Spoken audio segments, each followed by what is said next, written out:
Ayun mga bossing, so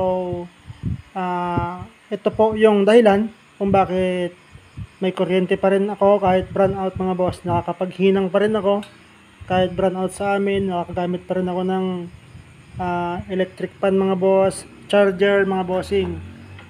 Magagamit ko pa rin yan mga boss kahit brown out dito sa amin. Dahil yun sa UPS na ginagamit ko, yung uninterruptible power supply mga boss.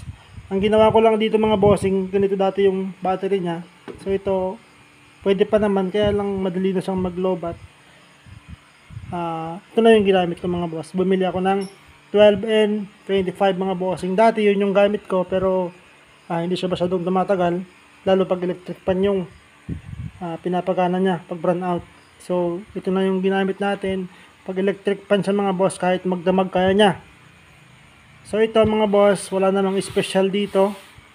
Ang ginawa ko lang, yung dati nakakonect dito mga bossing, dahil may polarity ito, positive. So sa positive ng kabilang battery mo siya ilalagay mga boss.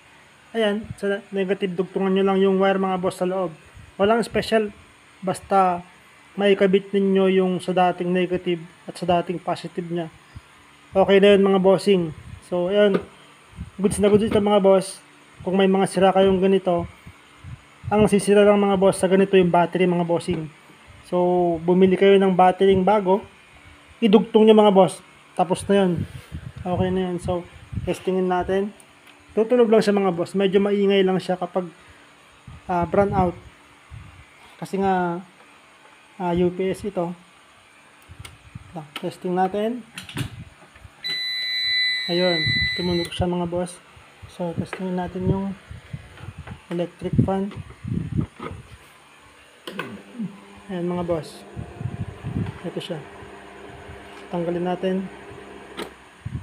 Oh, di ba? Electric fan 220 yan mga bossing. Ayan oh.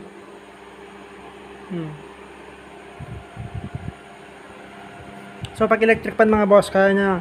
Pag naka number 1 lang siya mga bossing, pag number 1 magdamag mga boss, ito kaya niya. Ang nakakaano lang dito kasi may tunog siya, yun. May beeping sound siya. Saka ito mga boss, yung panghinang natin, pwede din yan. Charger mga boss, pwede yan. Kahit sa mga ano bossing, mga itang hirap.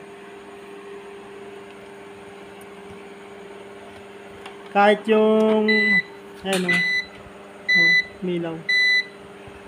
Kahit yung sa mga battery ng sasakyan mga boss, pwede yan. Pwede ito. Walang special mga boss. Yung dating negative niya, sa negative mo din ilagay. Yung positive niya, sa positive mo rin ilagay. Yun lang yung pinaka-tutorial nito mga bossing. Okay na. Tapos, pag may kuryente naman mga boss, saksak nyo lang din ito para kusang sinacharge niya yung battery. Yun lang mga boss. Ayan o. Maandar o. Maandar din mga boss. Oh.